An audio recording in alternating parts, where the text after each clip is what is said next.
praying for.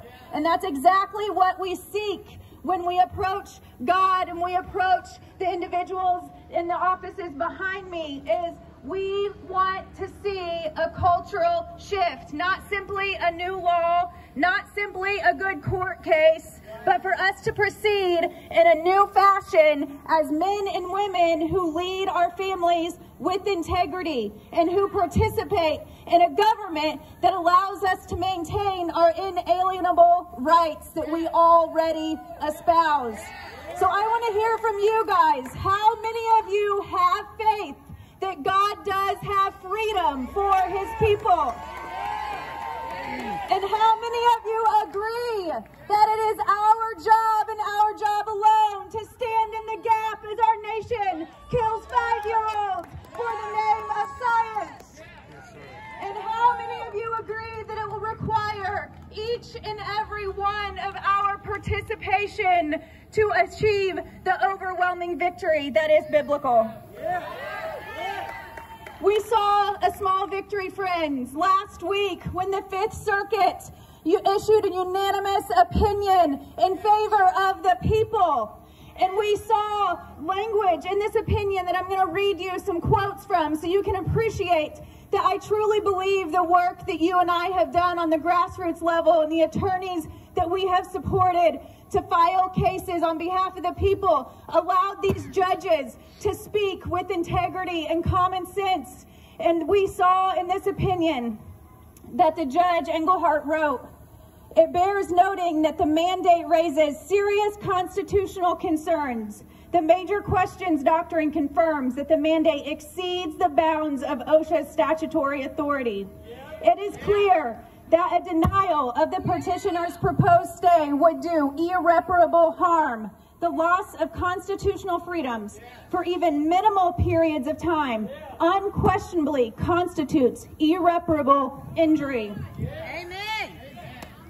A naturally immune, unvaccinated worker is presumably at less risk than an unvaccinated worker who has never had the virus. The list goes on, but one constant remains. The mandate fails almost completely to address or even respond to much of this reality and common sense. It was not and likely will not be approved under the Commerce Clause.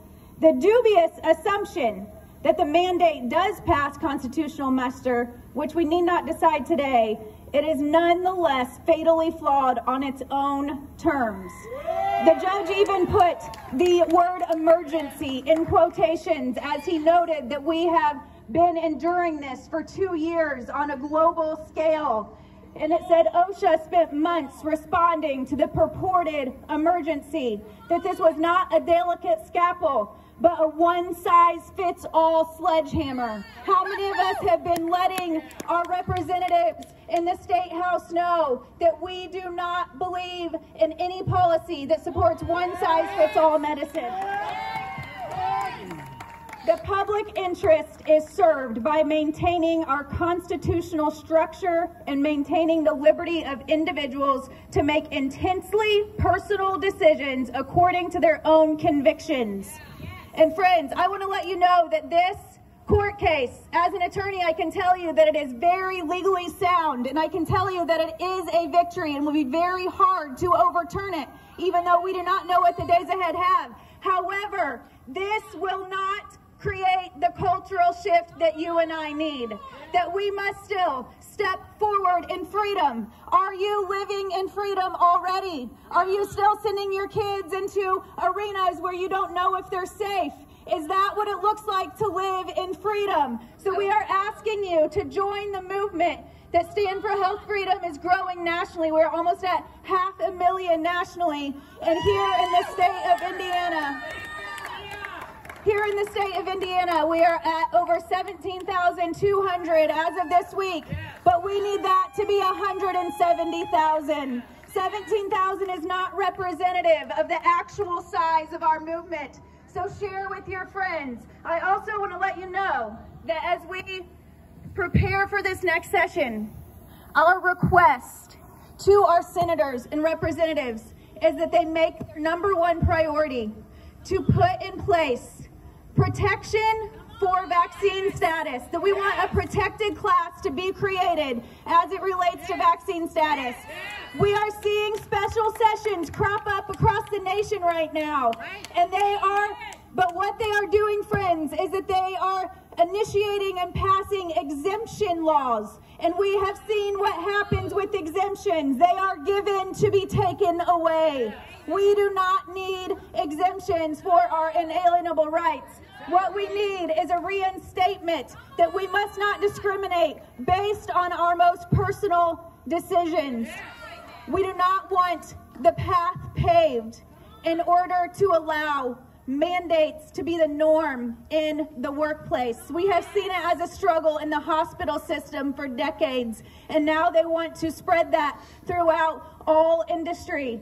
So I would encourage you, if you are with us, and we need to know that you are with us in this movement, that you would take out your cell phones and take your very first action today.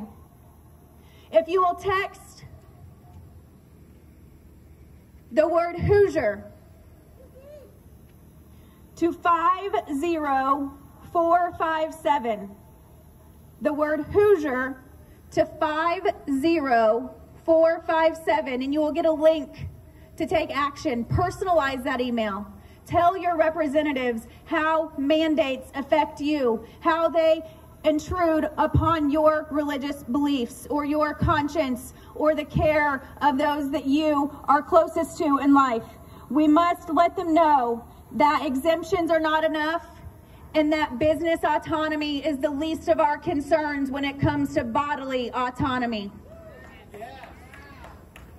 We need to make it very clear that the primary and principal role of any government entity is to protect the individual. So while we support a free market and while we agree that businesses should be able to run their places of commerce how they see fit, that ends when bodily autonomy is on the line.